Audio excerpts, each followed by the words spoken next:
Halo,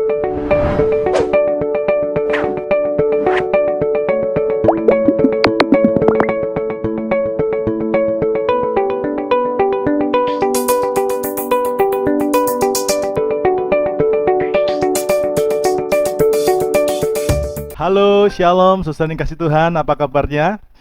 Saya berdoa setiap saudara hari ini dalam keadaan baik, sehat, dan diberkati Tuhan. Amin. Saudaraku, mari kita akan segera memulai small group kita hari ini, dan mari kita bersatu hati, kita berdoa. Terima kasih Tuhan buat anugerah yang luar biasa yang Kau berikan buat kami, sehingga kami hari ini boleh ada di small group kami. Dan kami percaya Tuhan, ini adalah momen yang baik bagi kami untuk sebentar kami belajar akan kebenaran firman-Mu. Kiranya Tuhan mengurapi kami, Tuhan melembutkan hati kami, supaya sungguh hari ini hati kami terbuka bagi firman-Mu. Firman Tuhan yang kami dengar adalah untuk membentuk kami, untuk mendidik kami. Karena itu biarkan kami menerima firman ini sebagai sesuatu yang mengubah. Kalau masih ada yang keras, Tuhan lembutkan. Kalau ada yang masih memberontak, Tuhan akan buat kami mau menurut akan kehendak-Mu. Berikan kerendahan hati dan bukan keangkuhan dan kesombongan bagi kami. Kami terima dan sambut firman-Mu dalam nama Tuhan Yesus Kristus. Haleluya. Amin. Haleluya. Saudara, sebuah anugerah Tuhan kita boleh bertemu kembali hari ini di small group ini. Amin. Nah, untuk small group kita pekan ini mengambil sebuah tema, yaitu menjalani proses kehidupan. Mari ucapkan bersama-sama 2, 3, menjalani proses kehidupan. Nah, saudaraku, perjalanan hidup di dunia ini penuh dengan warna. Ya, kadang kita merasa hidup ini manis. Tapi kadang kita merasa hidup ini, aduh kok rasanya sangat pahit ya. Kadang-kadang kita bisa happy, tapi ada saatnya juga kita merasa bad mood. Kita berada di suasana yang sangat tidak nyaman dalam kehidupan ini. Tapi ingatlah bahwa semua itu bagian dari proses kehidupan yang harus kita jalani. Amin. Memang tidak mudah untuk kita menghadapi. Tapi tidak mudah bukan berarti tidak bisa dihadapi. Amin. Memang mungkin sebagian kita merasa sulit, tapi bukan berarti nggak bisa. Amin. Mengapa tidak mudah, saudaraku? Karena memang untuk menjalani proses kehidupan ini, kita harus memahami dulu tentang prinsip-prinsip daripada kehidupan. Ya, kalau saudara dan saya pengen bisa menjalani proses kehidupan ini, maka saudara harus memahami prinsip-prinsip dari proses kehidupan. Karena kalau saudara dan saya tidak memahami prinsip daripada proses kehidupan ini, maka sepanjang hidup kita akan selalu komplain. Ya, coba saudara bisa bayangkan. Bukankah kita sering berkata begini, wah, hidup orang lain lebih baik ya. Wah, hidupnya Pak Gersom tuh lebih enak ya. Ah, enak ya jadi pendeta ya. Wah, enak ya jadi ini ya. Kalau saya mah susah. Ini komplain, saudara. Ya, komplain. Kadang, Bapak Ibu Saudara, saya juga bertemu dengan beberapa orang yang Tuhan izinkan mereka sharing dengan saya. Tapi ketika dia curhat, ketika dia sharing, nah dalam sharingnya itu dia berkata begini kepada saya, Bapak sih nggak tahu, coba Bapak rasakan di posisi saya. Nah, ini sebenarnya tanpa disadari komplain. Mungkin saudara juga pernah ada teman yang curhat kepada saudara, tapi begitu dia curhat, sudah kasih masukan, dia bilang, kakak sih enak, coba kakak di posisi saya. Sudah pernah begitu ya? Ini orang yang sebenarnya komplain. Ya, nah kita sepanjang hidup kalau nggak ngerti tentang prinsip dari proses kehidupan, maka saudara akan selalu komplain. Yang kedua, saudara juga akan selalu mengeluh. Aduh, kok hidup ini nggak enak ya. Aduh, jadi orang Kristen kok begini ya. Aduh, padahal aku sudah ke gereja.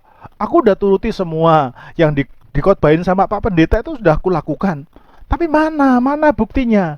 Kita selalu mengeluh oleh karena kita tidak mengerti prinsip daripada proses dari kehidupan. Juga karena kita selalu komplain, kita mengeluh. Maka yang ketiga, orang yang tidak mengerti tentang proses kehidupan, dia akan merasa bahwa hidupnya itu terasa berat. Dia merasa hidup ini sulit, dia merasa hidup ini sukar, dia merasa berat hidup ini. Kenapa demikian? Karena dia tidak mengerti tentang prinsip daripada proses kehidupan. Dan yang keempat, ya, orang yang tidak mengerti tentang proses kehidupan tidak akan pernah menang. Dia tidak akan berhasil dalam apapun. Karena apa? Dia selalu ingin lari dari proses.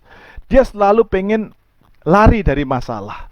Dia tidak mau hadapi masalah. Dihadapkan dengan masalah, mungkin masalah ketidakadilan, mungkin masalah yang nggak sama dengan maunya.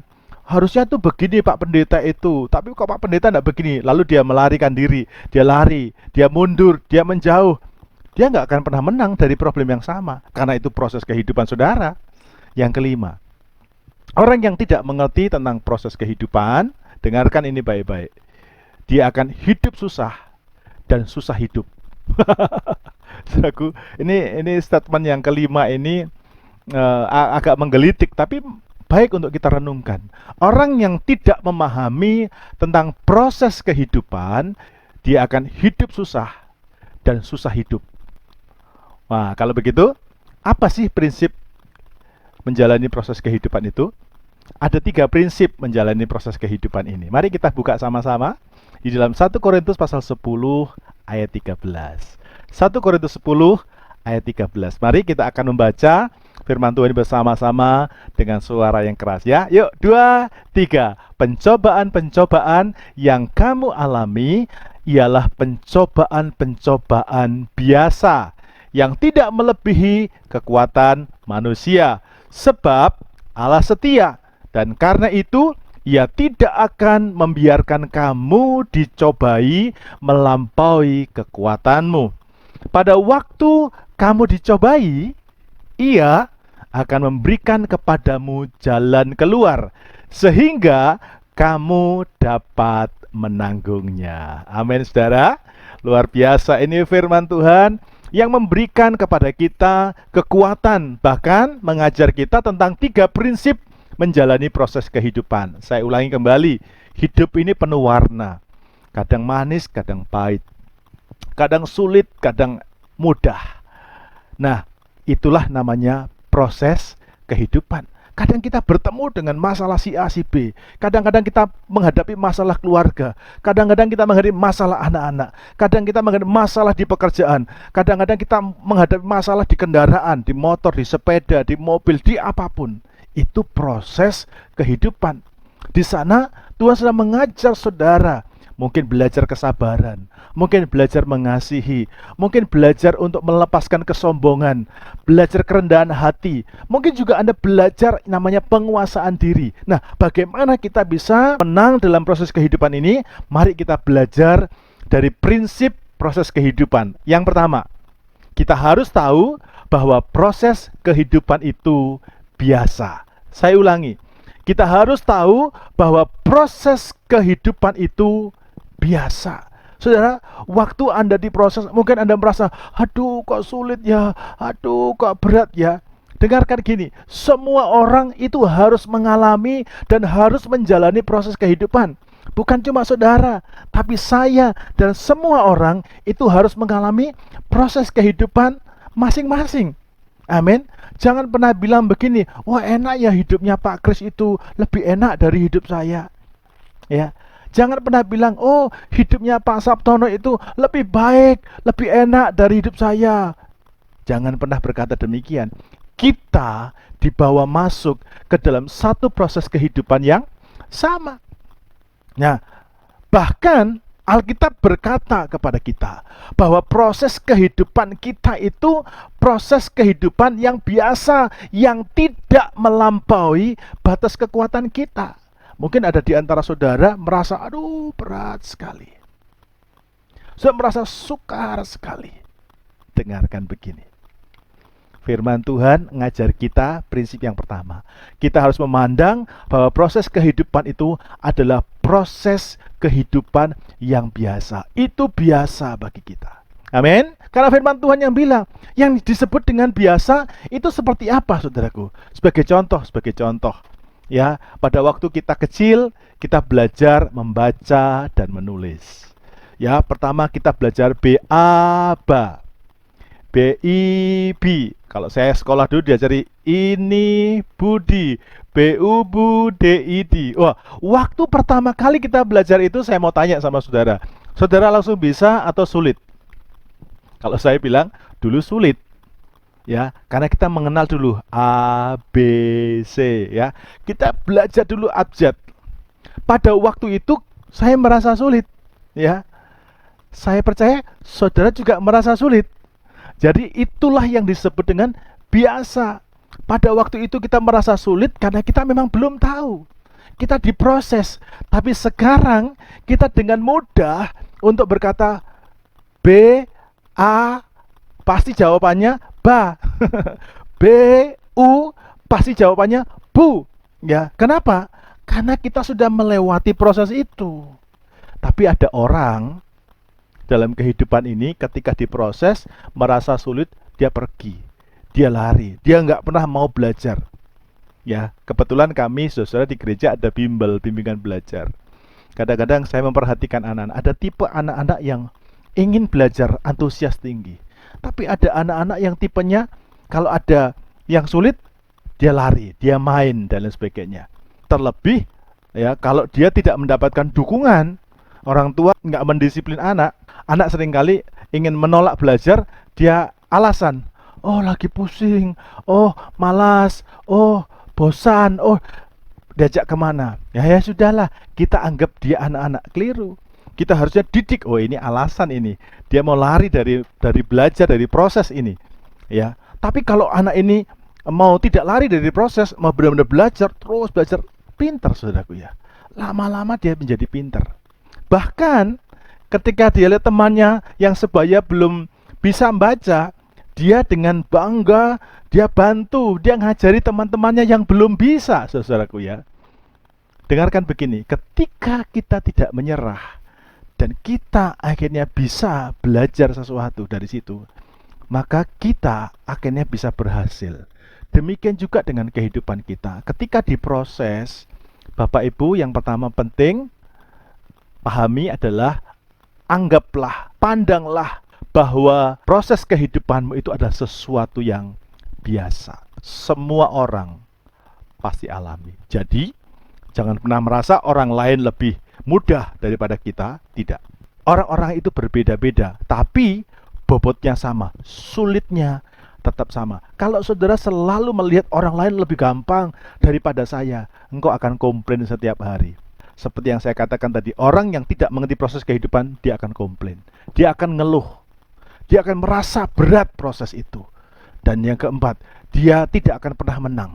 Dan yang kelima, hidupnya pasti akan susah. Karena itu, jangan menyerah. Amin. Dan karena kita tidak menyerah, akhirnya kita bisa lolos. Dan saya percaya proses kehidupan juga demikian.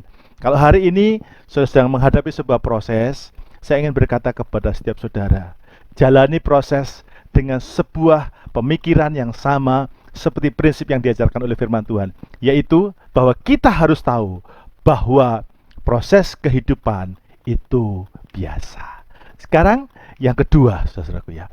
Apa prinsip yang kedua dalam menjalani proses kehidupan? 1 Korintus 10 ayat yang ke-13 berkata demikian, pencobaan-pencobaan yang kamu alami ialah pencobaan-pencobaan biasa yang tidak melebihi kekuatan manusia. Perhatikan ayat berikut ini. Sebab Allah setia, dan karena itu ia tidak akan membiarkan kamu dicobai melampaui kekuatanmu. Haleluya. Prinsip yang kedua yang harus kita ketahui dalam menjalani proses kehidupan ini adalah bahwa kita harus tahu bahwa Tuhan itu setia. Amin. Prinsip yang kedua yang harus kita jalani, yang harus kita mengerti, bahwa ketika kita sedang menjalani proses kehidupan inilah kita harus tahu bahwa Tuhan itu setia. Setia itu artinya dia tidak meninggalkan kita. Dia selalu bersama-sama dengan kita. Dia selalu ada untuk kita. Nah, kisah tentang kesetiaan, memahami tentang Allah yang setia, tiba-tiba saya teringat ketika anak saya yang sudah mulai usia remaja, Dia mulai berkata kepada saya, "Papi, ajari saya naik motor." Saya pikir kakinya sudah sampai. Saya mulai ajari dia naik motor. Saya mau tunjukkan bagaimana cara menyalakan motor, fungsi-fungsi semuanya dijalankan dengan baik, lalu saya ajari pelan-pelan. Ketika saya sedang mengajari dia untuk mengendarai motor, sudah tahu, saya persilahkan tangannya, tangan kanannya pegang di stang bagian kanan, kiri pegang seperti ini, remnya sudah pegang. Sudah tahu, saya tidak lepaskan dia begitu saja, tapi saya duduk di belakangnya mendampingi dia. Di awal saya pegang tangannya, saya pegang gasnya, ayo kita begini. Nah, ketika dia mulai berjalan, tangan saya, tangan kanan dan tangan kiri ada bersama-sama dengan tangan kanannya dan tangan kirinya memegang stang itu. Untuk apa, saudaraku? Karena saya tahu kemampuan anak saya baru pegang motor. Jadi saya belum lepaskan, saya biarkan dia pegang. Terus balik juga demikian. Sampai satu masa saya memperhatikan anak saya sudah mulai bisa. Anak saya sudah mulai menguasai, baik itu gasnya, remnya. Kemudian saya lepaskan. Nah, demikian juga tentang Allah yang setia. Di kehidupan ini, kita semua tahu tidak mudah. Tapi kalau saudara tahu Tuhan itu setia, Dia akan menyertai kita lebih daripada saya bisa menyertai anak saya ketika belajar motor. Amin. Saya membayangkan demikian juga dengan Tuhan. Setiap kali kita menjalani proses kehidupan ini, kita harus ingat bahwa Tuhan itu setia. Karena Tuhan itu setia, maka saudara ingat ini, Tuhan tidak akan mengizinkan hidup kita diproses melampaui kekuatanmu. Kita punya batas kemampuan. Jadi artinya dari ayat ini juga kita belajar bahwa Tuhan juga mau kita belajar, kita latih dulu sampai di mana kemampuanmu.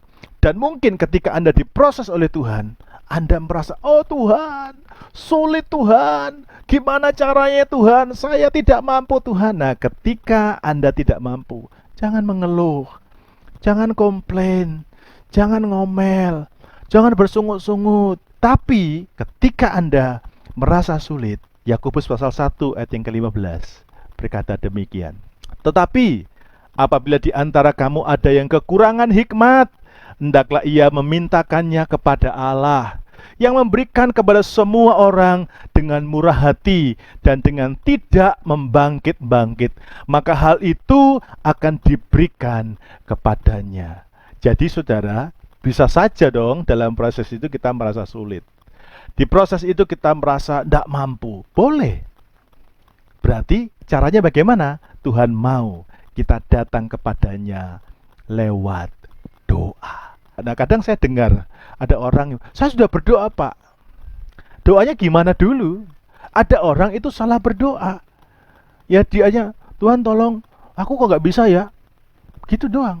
Katanya sudah berdoa. Saudaraku, kalau saudara merasa tidak mampu, saudara akan gedor pintu sorga. Saudara akan teriak-teriak pintu sorga berkata, Tuhan tolong saya.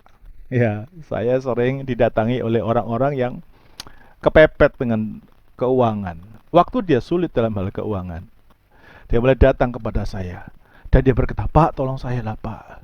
Kalau Bapak mau ambil motor saya Pak, saya butuh uang sekian Pak. Saya bilang, enggak bisa, saya enggak punya. Tolonglah Pak, sambil dia nangis, tolonglah Pak. Nah, itu salah satu cara bagaimana seseorang ingin menjamah hati saya. Kalau saudara merasa persoalanmu berat, persoalanmu sulit, maka saudara berusaha untuk mengetuk pintu hatinya Tuhan untuk menolong saudara. Karena itu, saudara berdoa. Nah, bagaimana doanya? Tuhan mau kita berdoa dengan cara seperti ini. Masuk dalam kamar.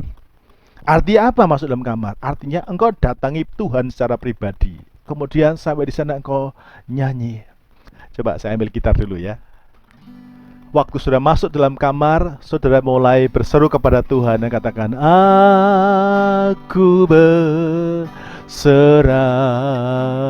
Nyanyikan dengan sungguh-sungguh. Aku berserah pada Yesus. selamat, aku berserah. Sudah boleh datang kepada Tuhan dengan menyanyi. Setelah menyanyi, mulai menyembah. Engkau baik Tuhan, Engkau baik Tuhan, Engkau layak kami sembah, Engkau layak kami tinggikan. Haleluya. Sembah. Seperti ketika seseorang lagi kepepet dengan keuangan, lalu dia datang kepada saya, Pak, tolonglah Pak, sambil dia nangis. Pernah nggak saudara membawa persoalanmu dengan air mata kepada Tuhan? Kalau belum, pantesan Tuhan tidak melakukan sesuatu. Jadi kalau sudah merasa sulit, sudah merasa kepepet, sudah sepertinya sedang bertabrakan, konfrontasi dengan seseorang mungkin, saudara jangan hadapi dengan emosi, tapi datang cari kehendak Tuhan. Sudah sembah, baca firman, baca Alkitab, sudah pasti akan menemukan jawaban Tuhan. Kenapa demikian? Karena ini prinsip yang ketiga. Prinsip yang kedua tadi, percaya Allah setia. Karena dia setia, dia tidak akan pernah membiarkan kita. Bagaimana kalau kita merasa sulit dan kita nggak mampu? Prinsip yang ketiga, kita harus tahu bahwa Tuhan pasti memberikan jalan keluar supaya kamu dapat menanggungnya. Amin. Doa, makanya berdoa supaya kamu dapat menanggungnya. Amin. Coba saudara membaca kembali di dalam 1 Korintus pasal yang ke-10 ayat yang ke-13, tetapi bagian yang terakhir saja, 13 bagian C ya, bagian C-nya ya, kita baca sama-sama.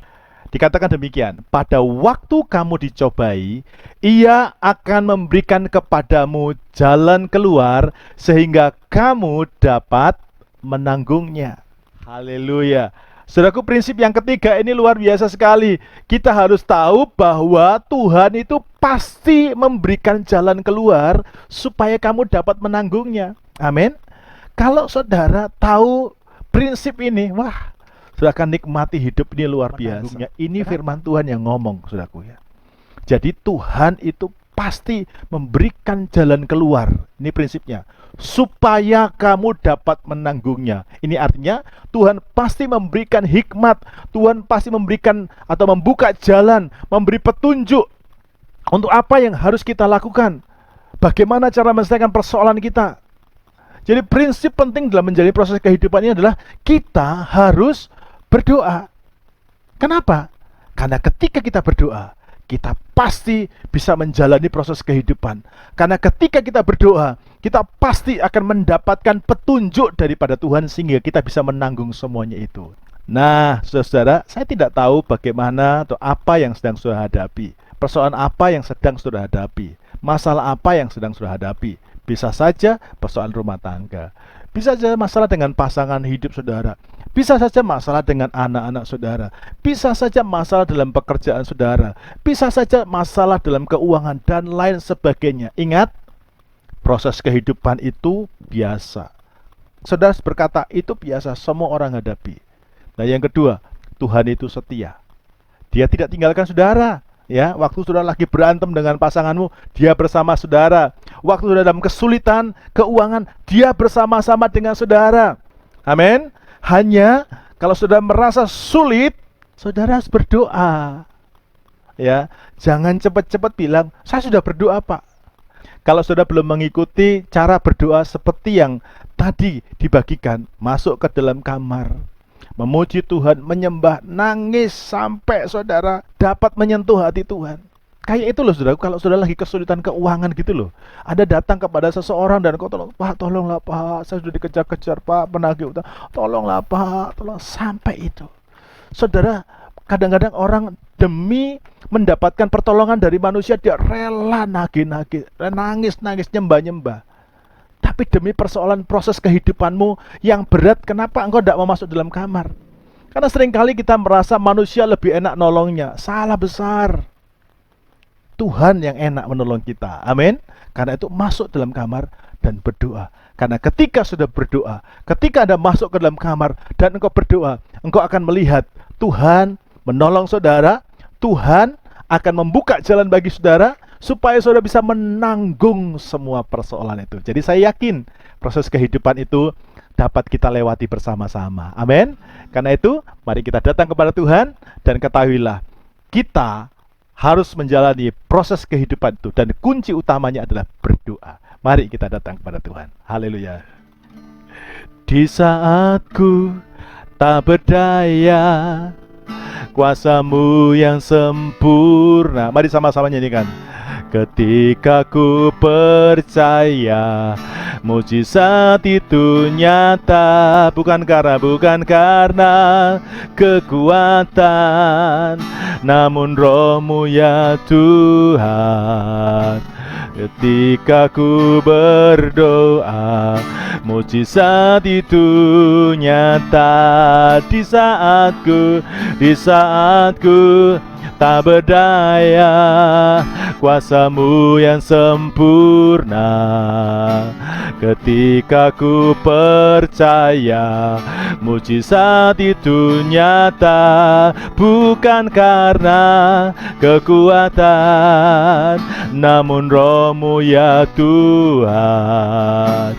Ketika ku berdoa, mujizat itu nyata.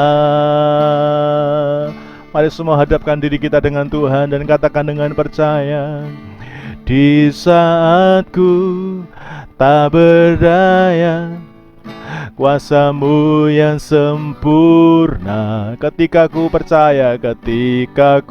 percaya, mujizat itu nyata, bukan karena kekuatan, namun Roh-Mu ya Tuhan. Ketika ku berdoa, mujizat itu nyata. Kami percaya. Mari percaya Tuhan, ada Tuhan hadir di tengah-tengah kita, dan Tuhan siap menolong kita. Tuhan akan tuntun saudara untuk melewati proses kehidupan, sampai saudara bisa berkata bahwa proses kehidupanmu itu biasa, semua orang ngalamin. Sampai saudara merasakan dan mengalami bahwa Tuhanmu itu setia. Dia menyertai saudara, memberi kemampuan buat saudara. Bahkan di saat saudara merasa sulit, engkau boleh datang kepada Tuhan dan berkata, Tuhan tolong kami. Dan akhirnya sudah tahu akan prinsip yang ketiga, bahwa Tuhan pasti akan membuka jalan, memberikan jalan keluar, supaya saudara dapat menanggung semua proses kehidupan itu di dalam kekuatannya. Mari kita akan bersatu hati, kita berdoa. Tuhan menolong semua kami yang sudah mendengar pesan firman Tuhan ini. Biarlah kami sadar akan satu hal, bahwa setiap kami harus menjalani proses kehidupan ini.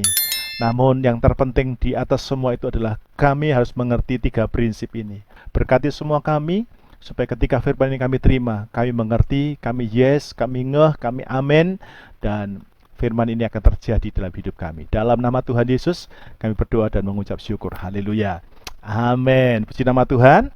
Dan saya berdoa setiap saudara akan menghidupi 3 prinsip proses kehidupan ini. Kita akan masuk di dalam materi sharing kita. Yang pertama, silahkan Anda sharingkan bersama-sama apa berkat yang saudara sudah terima dari pelajaran hari ini. Silahkan Anda sharingkan, karena setiap sharing saudara itu berarti. Karena dari situ kita belajar apa kelemahan dan kekurangan kita, dan bahkan kekuatan kita. Nah, yang kedua, apa komitmen saudara setelah sudah mengikuti pelajaran ini? Ingat, komitmen ya. Yang namanya komitmen adalah saudara harus berusaha untuk menepatinya, ya. Supaya apa? Supaya mengalami semua janji Tuhan dinyatakan. Itu saja saya sampaikan. Selamat membagikan berkat Tuhan, dan Tuhan Yesus. Sampai jumpa. Shalom.